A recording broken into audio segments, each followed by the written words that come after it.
बिस्मिल्लाहिर्रहमानिर्रहीम। अस्सलाम वालेकुम my dear brothers and sisters. जैसे कि हम सब जानते हैं, आज का हज कमेटी ऑफ इंडिया की वेबसाइट पे जो कुर्रा लाइव था उसमें कई आज़मीन हज का नाम जो है वो सिलेक्ट हो चुका है। मैं तहे दिल से उनको बहुत बहुत मुबारकबाद देती हूँ। और हमारे कई ऐसे आज़मीन हज हैं जिनका अभी भी इंतज़ार जो है वो ख़त्म नहीं हुआ है। इस लिस्ट के बारे में देखिए, जिन हजरात का नाम लिस्ट में नहीं आया है और वो वेटिंग लिस्ट में आ जाएंगे, उनके लिए मेरी एक गुजारिश है कि अपनी दुआओं का सिलसिला वो ख़त्म ना करें। देखिए, हमने अपनी तरफ से कोशिश करनी है। अल्लाह के घर से जब बुलावा आएगा तो दुनिया की कोई ताकत उसे रोक नहीं सकती और बदल नहीं सकती है। हमारी हर एक कोशिश जो हम इस दुनिया में करते हैं, हर नेक अमल के लिए, वो कभी ज़ाया नहीं होती है।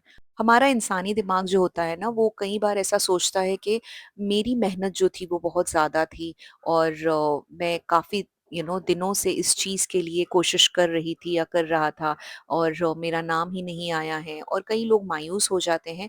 But my dear brothers and sisters, but हमें एक बात अपने जहन में याद रखनी है कि जो हज का बुलावा होता है वो तो अल्लाह ने हमारे नसीब में लिखा है। क्योंकि हम सब जानते हैं कि जब हज़रत इब्राहीम अलैहिस्सलाम ने जब खाने काबा पे जब दावत दी थी, तो आलम अरवाह से लेके उस दुनिया में जितने भी लोग थे उस वक्त, उन्होंने लब्बैक कहा था, और जिन जिन की लब्बैक कबूल हुई थी उन्हें ये मुबारक सफ़र ज़रूर नसीब होने वाला है।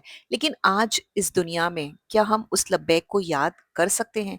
क्या आप में से, हम में से कोई ये कह सकता है कि हाँ, मैंने लब्बैक कही थी? नहीं ना। बट देखिए, इंसान उस बात को याद ना रखते हुए भी इस दुनिया में तमाम मुश्किलों से गुजर के कोशिश करता है कि मैं अल्लाह के घर जाना चाहता हूँ। और उस कोशिश के लिए उसे कई मरहलों से गुजरना पड़ता है। कई बार डॉक्यूमेंट्स के लिए भाग-दौड़ करनी पड़ती है, कई बार पैसों के इंतज़ाम करना पड़ता है, कई बार सेहत साथ नहीं देती है। और हमारी हर मुश्किल, हमारी हर कोशिश अल्लाह रब्बुल इज़्ज़त देख रहा है, और वो हर कोशिश, हर की गई जद्दोजहद के लिए हमें ज़रूर ज़रूर नवाजेगा।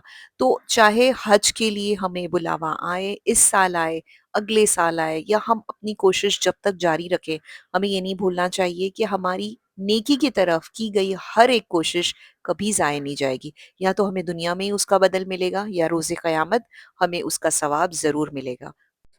बस ये जो नीयत होती है ना हमारी, इसी पे सारे फ़ैसले होते हैं। हमारे चैनल से भी हमारी बस यही नीयत है कि जितने भी हमारे आज़मीन हज के हज़रात हैं, भाई हैं, हमारी बहनें हैं, वो बस हज के सफ़र पे जाने से पहले अगर हमारे चैनल से जुड़े हुए हैं, तो हर इन्फॉर्मेशन उन तक हम सही तरीके से और सही वक़्त पर पहुँचा पाएँ।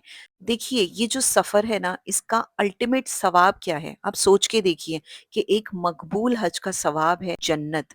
तो अगर दुनिया में हम किसी भी ऐसे इंसान की हेल्प कर पाएँ, कोई भी तरीके से, थोड़ी-सी इन्फॉर्मेशन अगर उनको मिल गई, अगर हमारे चैनल पे अपलोडेड वीडियोज़ ने उनको हेल्प कर दिया, तो ये कितना बड़ा अज़्म है कि अगर हम ऐसे इंसानों की हेल्प कर रहे हैं जो इतने बड़े मकसद के लिए जा रहे हैं जिसका सवाब जन्नत है। तो सोचिए ये कितना दिल को सुकून देने वाला काम है। तो मेरी भी यही कोशिश रहती है, और मैं आप लोगों से भी यही गुज़ारिश करती हूँ कि वीडियो को लाइक और शेयर ज़रूर करें। इसीलिए नहीं कि चैनल पे हमें ये दिखाना है कि हाँ, ये वीडियो बहुत बेहतर है, नहीं।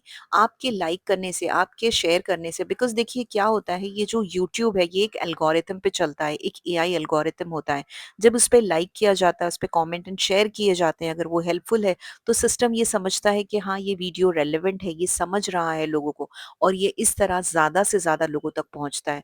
तो बस ये कोशिश और ये हमेशा से आपसे रिक्वेस्ट है कि इस वीडियो को आप ज़्यादा से ज़्यादा लाइक शेयर करें। हमारे कई ऐसे और भाई और बहनें हैं जो इसी तरीके की नेक काम में खिदमत करे जा रहे हैं। मेरी उन सब के लिए भी यही दुआ है कि अल्लाह उन सब की कोशिशों को कबूल फरमाए। हर एक के चैनल के थ्रू तमाम हाजियों के लिए जो भी इन्फॉर्मेशन अगर वो कोशिश करके जमा करते हैं और वो सही तरीके से इन्फॉर्मेशन किसी के लिए हेल्प करती हैं, तो अल्लाह उन सब की कोशिशों को कबूल फरमाए। हमारा काम है कोशिश करना, अल्लाह उसे कबूल करता है। तो बस इसीलिए मैंने ये बात आपको बताई कि हम इंसान जो है वो सिर्फ़ कोशिश करते हैं, अल्लाह उसका अजर हमें किसी न किसी तरीके से यहाँ नहीं तो आखिरत में ज़रूर देता है। तो बस ये सफ़र शुरू होने से पहले, अब ये जो प्रोसेस है, अब वेटिंग लिस्ट आएगी, बहुत सारी चीज़ें होगी जिसमें आपको काफ़ी काफ़ी वक़्त नर्वसनेस होगी, काफ़ी टाइम आपको डिसअपॉइंटमेंट्स होंगे, चीज़ें आगे-पीछे होंगी, कभी इंतज़ामिया के अलग-अलग रिक्वेस्ट होगी, तो ये सारे पूरे मरहले में, ये पूरे प्रोसेस में मैं बस आप सभी से यही दरख्वास्त करना चाहती हूँ कि आप हिम्मत ना हारें, क्योंकि आपका जो मकसद है वो बहुत बड़ा है, और इस मकसद का अजर उससे भी बड़ा है। تو بس اس بات کو ذہن میں رکھ کے اپنی کوشش کو آخری دم تک کنٹینیو کریں، امید نہ ہاریں، دعاؤں کا سلسلہ نہ چھوڑیں اور ایک ساتھ مل کر اس سفر کو کامیاب بنانے کی کوشش کریں۔ ملتے ہیں نیکسٹ ویڈیو میں، ٹیک کیئر، السلام علیکم۔